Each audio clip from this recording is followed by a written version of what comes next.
Today, we're going to take a look at a vegetable that you can grow during SHTF and why I believe that any serious prepper should consider learning how to grow this plant now due to its ease of growing, how much it will fill your stomach when you're hungry, and how well it stores without refrigeration. Right after the channel intro. Remember, you are ultimately responsible for protecting yourself and for providing for yourself. Live your life with honor and integrity, and always be the wolf hunter. Don't be the sheep, and never be the wolf. I'm very excited about this heirloom squash that I'm trying for the first time this year of gardening and growing. If you watched my channel enough, then you know I've been trying to learn how to garden the past several years. Some things have done real good. Some things have done horrible. This summer, I tried growing heirloom corn. And again, if you watched my channel, then you know that I'm trying to learn how to grow heirloom vegetables. Because with heirloom, you know that you can save the seeds and replant year after year, where some of these seeds that you buy off the store shelves, the regular seeds, not heirloom but regular seeds, they may not always regrow. So it's part of my prepping journey. I'm trying to learn as best as possible growing heirlooms vegetables, growing heirloom vegetables, and then saving their seeds to replant next year. I think this is important for preppers. I think it's an important skill for preppers to learn, because eventually all your beans and rice and dried corn and stuff like that's going to run out. So I think that learning how to grow your own vegetables is a very important skill for preppers to learn. And I think this is something that has to be practiced. You can't just buy a bunch of heirloom seed packets and just stuff them away and break them out if SHTF happens.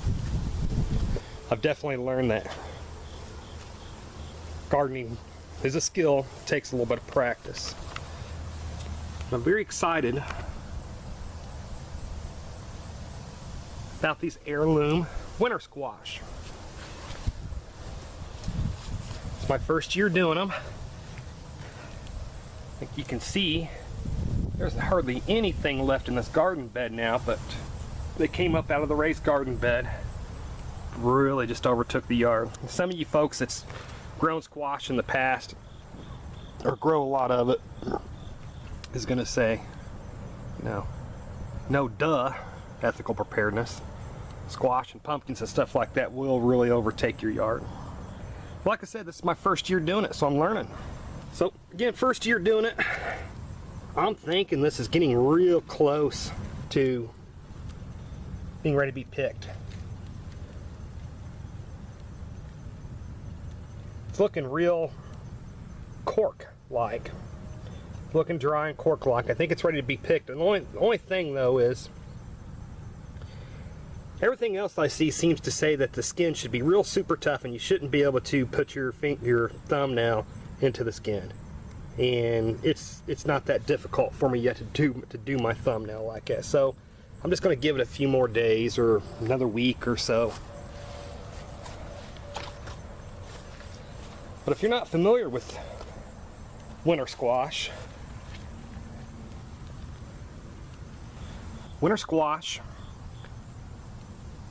from my understanding, it ripens, in the fall, which is what it's now. Ripens in the fall, and you cure it for a week or 2 weeks or something like that, outside in the sun, outside of the rain. Once you harvest it, and it will store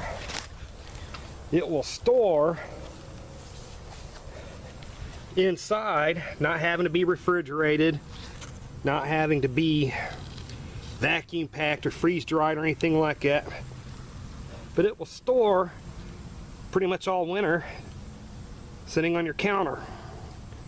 Meaning, you get enough of these, you got some type of a vegetable all winter long. Whereas most vegetables require refrigeration or dehydrating or something like that, these will last you pretty good, will store pretty good. Excuse all my kids' toys. I got a 2.5-year-old, so we have toys in the backyard. And as you can see, the squash plant's really overtaken his toys. Really overtaken. We really like these plants. We like the big leaves they have on them. And early in the year, before they really started producing, these leaves were just huge. Look like elephant ears. Look like jungle foliage. Just beautiful plant. Just a month ago, you couldn't even see this garden bed. You could not see the dirt. There were so many leaves and vines that, again, you couldn't even see the dirt. You can see just how they've kind of grown out and just overtook the yard. But these squash are just everywhere. Some smaller than others. They have a tendency to pop up in the funniest places. Son's little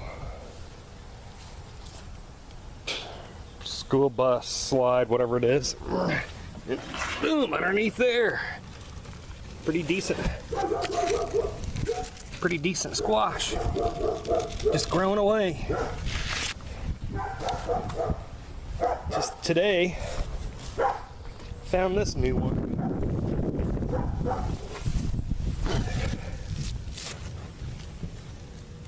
Young squash. Hopefully it grows and matures before we have our freeze. But folks, it's just something I wanted to kind of bring to your attention.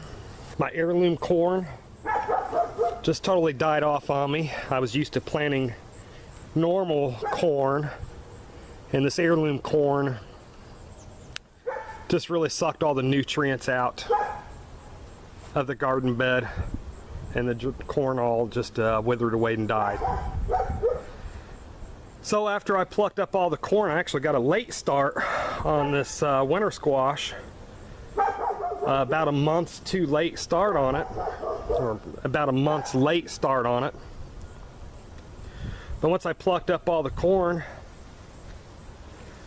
I went ahead and added more composting to the soil, mixed it up real good, and planted the squash. And now the squash has done excellent, and I'm actually very happy with the squash because, again, being how these can store all winter long, just sitting on your countertop, not needing refrigeration or anything else. And me and my wife do eat a lot. We do eat squash a lot. We've never eaten this heirloom squash. This is our first year growing it. But the squash that we do eat is always meaty. Has a lot of it has a lot to it. So, you know, I think one of these will work each meal. Now, if this was SHTF, I wouldn't just have just a couple of vines growing. I think I'd probably have 10 or 20 of these going if I had the space. Where we would go at, where me and my prepper team would end up at, if SHTF were to happen. We'd have a lot more space than my little subdivision backyard that I'm doing my practicing and my skills learning how to garden, learning how to save these heirloom seeds from these vegetables that we harvest so I can plant them again next year. And I'll see if I'll find out next year if I saved the seeds right. If none of the seeds sprouted, I know that I did something wrong. Time to get back on the planting board if there's time. Anyways, folks, I don't know if you can see how well the stem here is looking very dried up, looking very corky. You folks that's got a lot of good experience with growing squash, If you say this is ready to be picked, let me know down in the comment section. Anyways, folks, if you made it this far, hey, thank you very much for watching. And I pray that you have a good night. So folks, if you know your winter squash pretty well, then please let me know if mine is ready to be picked or not. Also, some of you folks will already have a lot of experience with squash and will already know the info that I put into this video. But this information here is for newer preppers that may not know this yet. And don't forget to look for the hidden message somewhere in this video and be sure to comment on it.